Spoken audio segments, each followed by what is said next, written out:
పవిత్రుడవై యథార్థవంతుని ఎడల నిశ్చయంగా నీ యందు శ్రద్ధ నిలిపి, ఇలా నిజంగా యథార్థంగా దేవుని సన్నిధిలో నీ పాపాన్ని, నీ తప్పును, నీ మిస్టేక్ను, నీ చూపుల ద్వారా, ఆలోచన ద్వారా, నిర్ణయాల ద్వారా, నీ కోరికల ద్వారా, నీ ఆశయాల ద్వారా, ఇవన్నిటి విషయంలో దేవుని దగ్గర నువ్వు క్లారిటీగా ఉండగలిగితే నిశ్చయంగా దేవుడు నీ అందు శ్రద్ధ నిలుపుతాడు.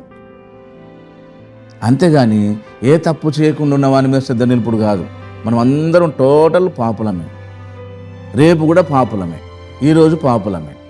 పాపము లేకుండా ఉండలేము, పాపము చేయకుండా ఉండలేము. కనుక ఎప్పటికప్పుడే మన బాడీని ఎలా శుభ్రం చేసుకుంటామో మన అంతరాత్మలో కూడా, మన హృదయంలో కూడా మనం దేవుని సన్నిధిలో యథార్థ కలిగి ఉండడానికి ప్రయత్నం చేద్దాం. ఆయన అంతరంగంలో సత్యం కోరువాడు. సంవత్సరంలో ఏమున్నది? కొత్తదనం ఏమీ లేదు. సూర్యుడి కింద ఉన్న సృష్టిలో ఏ న్యూ క్రియేషన్ లేదు, నూతనత్వం లేదు. వాక్యములో నీ మనసులో మార్పు కలిగించే దేవుని ఆత్మలో ఉంటుంది. ఆయన మార్పు కలిగించేవాడు. నువ్వు మార్చుకోవడానికి ఇష్టమైతే.